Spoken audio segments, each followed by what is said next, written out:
The day I buried my mother, I felt a part of me vanish along with her. The pain was so overwhelming that I could barely breathe. My eyes were swollen and bloodshot from endless tears, barely able to stay open. I returned home feeling utterly empty and just wanted to dissolve into the silence of my house, crying until there were no tears left. But fate had different plans for me. As soon as I shut the front door, the doorbell rang. With a sigh, I assumed it was a kind neighbor bringing food or words of comfort and opened the door. But what I saw froze me in place. Standing there was my mother-in-law, Beverly. Her round figure and artificially ruby-dyed hair starkly contrasted with her stern expression. In her right hand, she held a large suitcase, so large that it made her intention clear. She was moving in. "Hello," she said in a tone that tried to sound gentle but came off as condescending. "I've decided to move in with you too." I froze, unable to comprehend what I had just heard. Beverly was moving into our home. At a time when I needed peace and quiet to mourn my mother's death. "Beverly," I managed to squeeze out the words. "I don't think this is the right time. I just got back from my mother's funeral." But she silenced me with a wave of her hand, as if my words were irrelevant. "That's exactly why," she said. "You need someone to stay with you during this difficult time. And who better to take care of you and Stephen than his mother?" I felt the anger rising from within me. I had always known that Beverly was overbearing, but this crossed every boundary. Throughout my 8 years of marriage to Stephen, I had endured her constant interference, her biting remarks disguised as motherly advice, and her habit of showing up unannounced during our private moments. But moving into our home without even consulting us? This was the worst of all. "Beverly," I tried again, forcing myself to remain calm. "Thank you for your concern. But Stephen and I need time alone right now. I don't think moving in is a good idea." Her expression shifted in an instant. The mask of fake kindness fell away, revealing the real Beverly. Cold, calculating, and determined to have her way. "Listen closely," she said as she stepped forward, her cloying perfume wafting in the air. "I have been patient with you for years. I've watched you pull my son away from me and keep him distant from his family.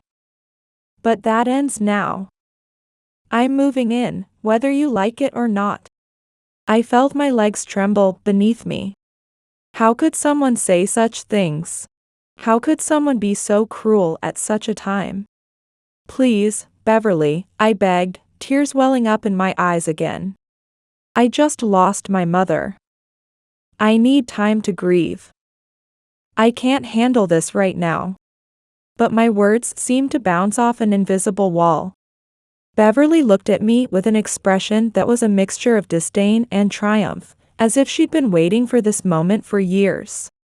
"Oh, sweetheart," she said with feigned sympathy. "Life doesn't stop for our losses. And speaking of losses, do you want to lose your husband too?" I felt the air leave my lungs. "What are you saying?" Beverly smiled, a smile that didn't reach her cold eyes. "If you won't let me stay here, I'll have no choice but to make Stephen choose. And we both know who he'll pick, don't we?" I couldn't believe what I was hearing. She was threatening me with divorce. On the day of my mother's funeral. "You can't do this," I murmured. But she replied in a venomous tone. "Oh, I can. And I will. So, you have 2 options, accept my presence in this house, or get those divorce papers ready." I felt the world spin around me. It was as if the walls were closing in, the air growing heavier with each passing second. How did it come to this? How could someone be so heartless, so selfish? "Beverly, please," I tried one last time, my voice trembling. "This isn't fair. You're simply..." But she had already ignored my protest and shoved her suitcase inside the house. "Life isn't fair. You'd better learn that quickly. Now, which room is mine? I stood frozen in the hallway, watching as Beverly marched further into my home, into my life. It felt as though the walls were closing in around me, suffocating me. How was I supposed to overcome this? How could I endure the pain of losing my mother while also dealing with the oppressive presence of Beverly in my home? I closed my eyes and wished for all of it to be a nightmare. But when I opened them, Beverly was still there, rummaging through the kitchen cabinets as if she owned the place. "Where are the good plates?" she asked, as if nothing had happened. "The ones you're using are way too basic." Something inside me snapped. The grief from losing my mother, Beverly's audacity, and the threat of divorce all swirled together, tightening around me like a storm. "Beverly," I said. I was surprised by how steady my voice was. "Leave. Now." She turned around, her face a mix of shock and indignation. "What did you say?" I said, "Leave," I repeated, feeling an unfamiliar strength rise within me. "You can't live here. You can't threaten me. And you won't destroy my life like this." Beverly set the plate down on the counter with a sharp clink. "You're making a huge mistake. A very serious one." "No, Beverly," I replied, amazed at my own courage. "The mistake is yours. You can't control people like this. You can't use your son as a pawn. That's not love. It's control." I watched her face change, shock giving way to fury in a matter of seconds. "How dare you speak to me like that? Do you think you know my son better than I do?" "I know Stephen as his wife," I replied, feeling the tears return to my eyes. But this time, they were tears of anger. Tears of frustration that had built up over the years. He wouldn't stand for this. He wouldn't want you to treat me this way. Beverly let out a bitter laugh. "Oh, sweetheart. You're so naive. Stephen has always chosen me. He always has, and he always will." Her words hit me like a punch to the gut. Because deep down, deep in the darkest part of my heart, I feared she might be right. Stephen had always struggled to stand up to his mother and draw boundaries. What if he really did choose her? But then, I remembered something. I remembered the look in Stephen's eyes when he saw me crying at my mother's funeral. I remembered how he held me in his arms. "No, Beverly," I said, feeling a strange calm wash over me. "Stephen won't choose you, not if it means hurting me, because that's exactly what you're doing. You're hurting the woman he loves." For a moment, I saw a flicker of doubt in her eyes.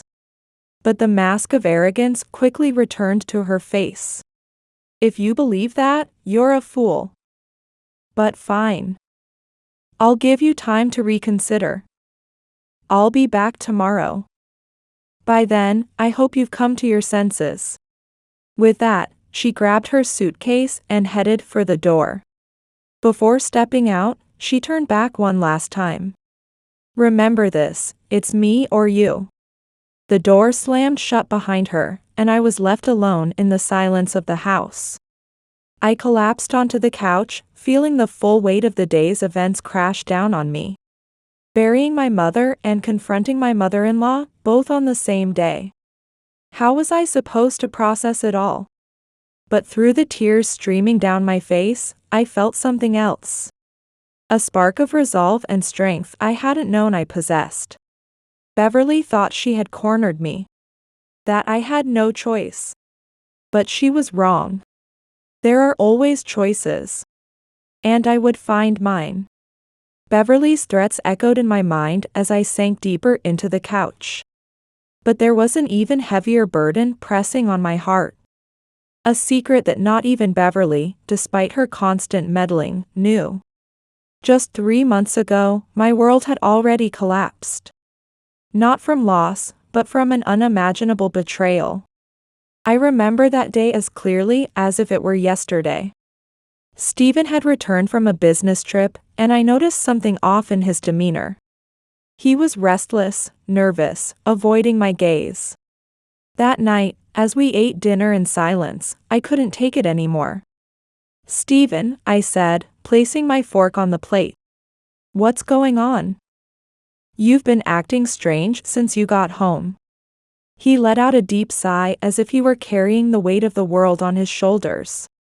"I need to tell you something," he finally said. My heart began to pound with fear at those words. We moved to the couch, the same couch I was now sitting on, lost in these memories. Stephen sat in front of me, his hands clasped together so tightly that his knuckles turned white. "During my trip," he began, his voice barely more than a whisper, "I met someone." It felt like all the air had been sucked out of the room. "Met someone? What do you mean?" I asked, though, in my heart, I already knew. "Her name is Chloe," he continued. "Stephen," I said while he avoided my eyes.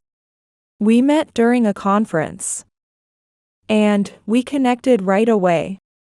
The words came out of his mouth, but I could barely comprehend them. Chloe. Connected. My mind was scrambling to make sense of what I was hearing. "For how long?" I managed to ask, my voice trembling. Stephen closed his eyes, as if saying it out loud was physically painful. "Almost a year." "A year." 12 months. 365 days. I had been living in a lie for an entire year. I felt like I couldn't breathe. It was as if the walls of our home, our life, were collapsing in on me. "Why?" I whispered with tears rolling down my cheeks. "How could you lie to me for so long?" "I'm sorry," Stephen said, tears brimming in his eyes. "I didn't want to hurt you. I tried to end it so many times, but you didn't," I finished for him. "Every single day, you chose to keep deceiving me." The silence that followed was deafening. I could hear the ticking of the wall clock. Each tick marked the end of our marriage, the end of the life we had built together. "What happens now?"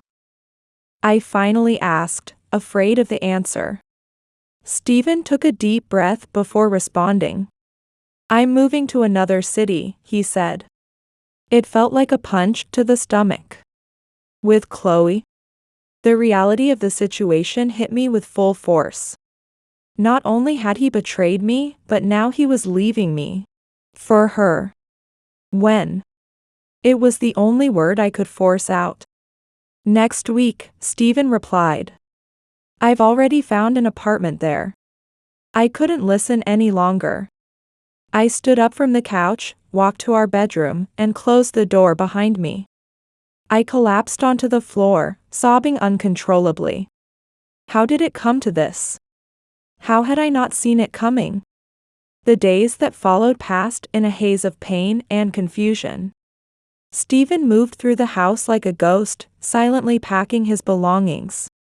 I swung between moments of uncontrollable anger and complete denial. A part of me wanted to scream at him. Demand answers, make him feel even a fraction of the pain I was feeling. Another part wanted to beg him to stay. To try to fix things, to forget everything.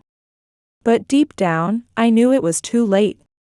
What we had was broken beyond repair. The night before he left, I found a stack of papers on the desk. Divorce papers. Everything was neatly organized. Classic Stephen. Even in the chaos he'd created, he was meticulous. That night, as I lay in the bed that was now mine alone, I could hear Stephen moving around the house. Probably finishing the last of his packing. A part of me wanted to get up, run to him, and hold him one last time. But I stayed where I was, letting the tears soak into my pillow. The next morning, when I finally found the courage to leave the bedroom, Stephen was already gone. No dramatic goodbye, no final words of love or regret. Just the deafening silence of a house that was now too big for one person. Just like that, my life had completely changed in a single day. The man I had shared 8 years of my life with, the man I had built a future with, was gone. He had left me behind to build a new life in a new city with another woman. The days that followed were filled with calls to lawyers, attempts to understand the divorce paperwork, and hours spent crying until there were no tears left. Friends tried to comfort me, but how could I explain the emptiness I felt? The sense of betrayal, the overwhelming loss, the crushing sense of failure? And just when I thought things couldn't possibly get any worse, I received the news that my mother was gravely ill. It was as if the universe had decided I hadn't suffered enough. The next few weeks passed in a blur of hospital visits. Even though I was falling apart inside, I tried to stay strong for my mother. I didn't tell her about Steven. I didn't want to burden her with more worries. So, I kept up the charade, forced a smile, and came up with excuses for his absence. But with every passing day, my heart broke a little more. And now, here I am. My mother is gone. Steven is gone. And now Beverly was trying to invade the only space I had left. It was as if the universe was playing a cruel joke, determined to strip me of everything I loved, all at once. But as I sat there, reflecting on the past few months, I felt something unexpected rise within me. It wasn't just pain or grief, it was resolve. A determination not to be defeated, a refusal to let Beverly take away the last thing I had, my dignity. I thought about Steven. About how he had allowed his mother to control so many aspects of his life. He never had the courage to stand up to his mother and never knew how to set boundaries. In a way, his betrayal was just another symptom of his weakness, of his inability to make difficult decisions. I looked around the house. Our house, now my house. Despite the pain, despite the betrayal, this was still my home. And I wouldn't let Beverly take that away from me. I wouldn't let myself be threatened or manipulated. When Beverly returned expecting to find me submissive and broken, she was in for a surprise. Because I wasn't the woman I was yesterday. The pain had changed me. But it had also made me stronger. As the sun set outside the window, I felt a spark of hope. Maybe, just maybe, something new, something stronger, could rise from the ashes of everything I had lost. And that hope, small as it was enough for now. The doorbell snapped me out of my thoughts. I glanced at the clock. 10 a.m. Right on time, Beverly had returned. When it came to interfering in my life, she was as punctual as a Swiss clock. I took a deep breath and braced myself for the confrontation ahead. When I opened the door, there she was. With an even larger suitcase than before, as though she was ready to move in permanently. Her face held that familiar mix of determination and confidence that had always made me grit my teeth. "Good morning, sweetheart," she said in that condescending tone I despised. "I hope you've had time to reconsider." I let her in. I watched as her critical eyes scanned the house, probably searching for something to judge. I found myself wondering how Steven could never see this side of his mother. Or if he had, simply chosen to ignore it. "Beverly," I began, doing my best to stay calm. "We need to talk." She turned to face me, a victorious smile on her lips. "Of course. I'm sure you've finally come to the right decision." I sat on the couch and motioned for her to do the same. She sat down as if she owned the place, smoothing her skirt with a deliberate grace. "Before we begin," I interrupted, cutting off what I was sure would be another monologue about how grateful I should be for her presence. "There's something you need to know." Clearly unused to being interrupted, Beverly frowned slightly. "And what's that?" she asked. I took a deep breath. It was time to tell the truth. Steven doesn't live here, I said all at once. Beverly's face cycled through a range of emotions in a matter of seconds. Shock, confusion, disbelief, and finally anger. What a ridiculous thing to say, she spat. Of course, Steven lives here. Where else would my son live? In the next town over, I said, feeling a strange sense of calm settle over me. He moved out 3 months ago. Beverly shot up from her seat, her face flushed with rage. You're lying. My Steven would never leave without telling me. But he did, I replied, keeping my voice steady. He moved to live with another woman. He left me. The silence that followed was deafening. Beverly stared at me as though I had spoken in a language she didn't understand. As though she couldn't process what I had just said. That can't be, she whispered, her voice barely audible. I'm sorry, Beverly. But it's the truth, I said with certain sympathy. Steven confessed to me. He told me he had been involved with a woman named Chloe for nearly a year. He decided to move to the next town with her. I could see Beverly's legs begin to tremble. For a moment, I worried she might faint. She leaned against the nearest wall, her face pale as paper. No, that can't be, she repeated like a mantra. My Steven, my boy, he. Tears began to stream down her face. Big, heavy tears. Suddenly, her mask of authority and control was gone, leaving behind an older woman shattered by the revelation that her son wasn't the perfect man she believed him to be. Why, she sobbed. Why didn't he tell me? Why didn't you tell me? I sighed, feeling the weight of the past few months press down on my shoulders. It wasn't my place, Beverly.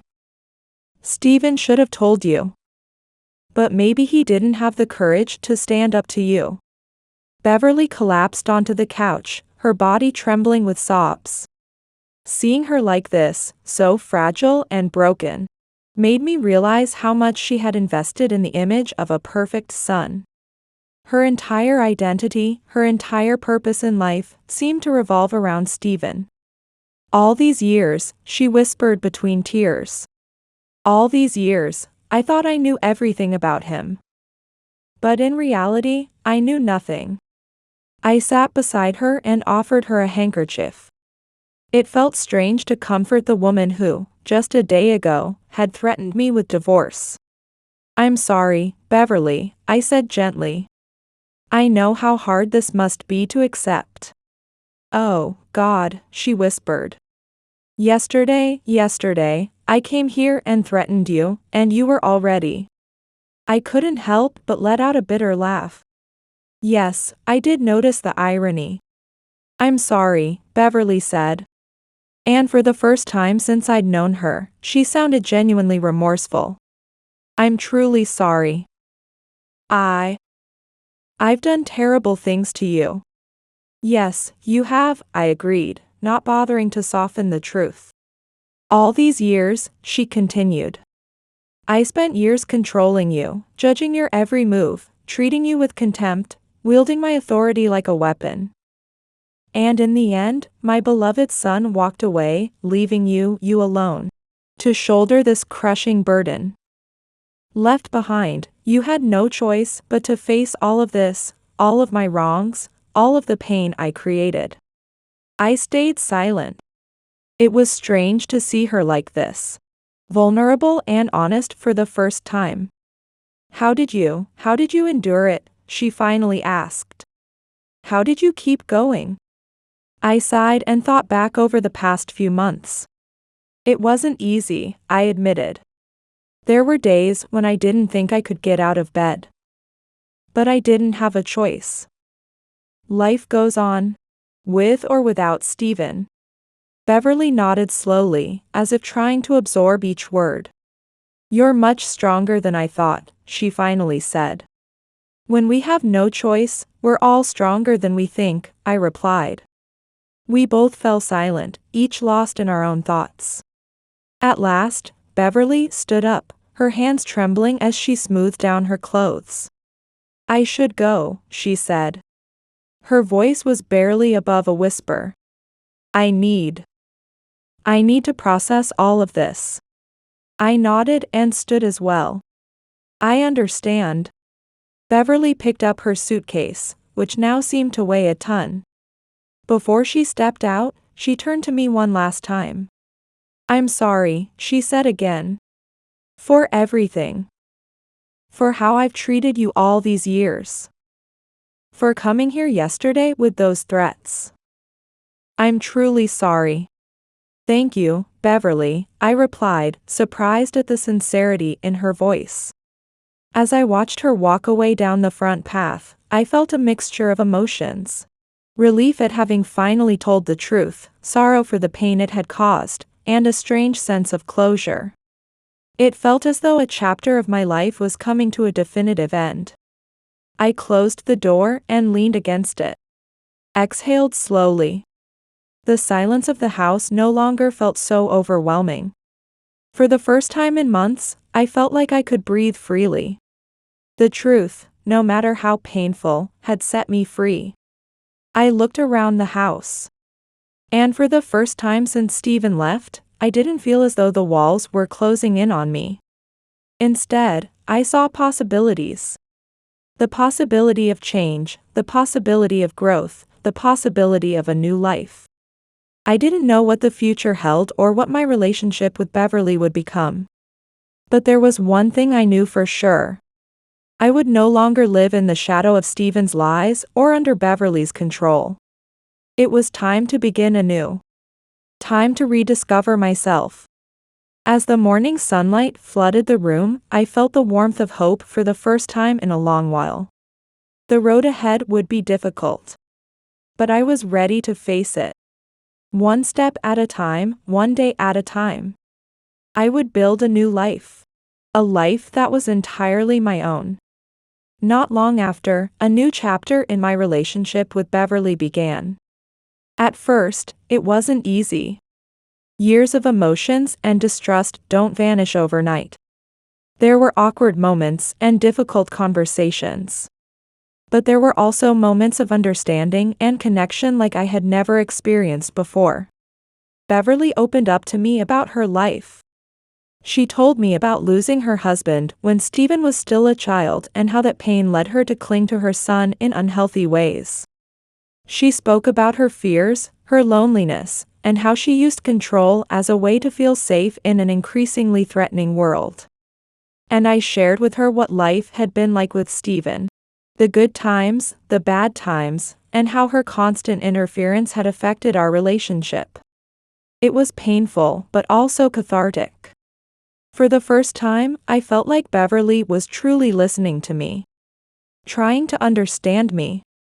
Over time, our relationship changed. Though Beverly still lived in a distant town, we spoke regularly, sharing both joys and sorrows, offering each other advice. "I've been thinking," she said during one of our weekly calls.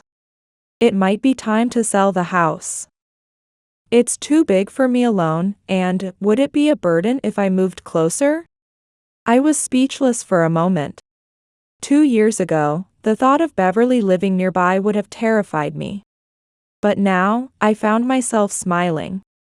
"I'd love to have you close by, Beverly," I replied sincerely. And so, Beverly moved into a small apartment just a few blocks away from me. Our relationship continued to grow and strengthen. We shared meals, went shopping together, and even started attending the same yoga class. It was a friendship neither of us had ever expected, but it had become an essential part of our lives. During this time, we received news from Stephen. His relationship with Chloe had ended, and he had decided to return. I remember feeling a wave of anxiety when I heard the news. I was afraid his return would disrupt the delicate balance Beverly and I had built. But my fears turned out to be unfounded. When Stephen came back, he encountered 2 women who were nothing like the ones he had left behind. To his surprise, Beverly neither greeted him with open arms nor with bitter reproach. Instead, she maintained a healthy distance, making it clear that while he would always be her son, she would no longer let his actions dictate her life. As for me, I realized that much of the pain and anger I had once felt towards Stephen had dissipated. What remained was a kind of compassionate indifference. I wished him happiness, but knew he no longer had a place in my life beyond the memories of the past. Stephen seemed bewildered by this new dynamic. I think he had expected to find a dependent mother and a wounded ex-wife. Instead, he found two strong, independent women who had moved on with their lives. Today, 2 years after that fateful day, my life looks nothing like I had once imagined. Beverly has become one of my closest friends, a trusted confidant and an unwavering source of support. Stephen has his own life, and while we occasionally run into each other in town, our interactions are polite but distant. In these 2 years, I've learned so much. About forgiveness, about people's ability to change, and about the strength that can be found in the most unexpected places. I've learned that sometimes, something beautiful can rise from the ashes of a broken relationship.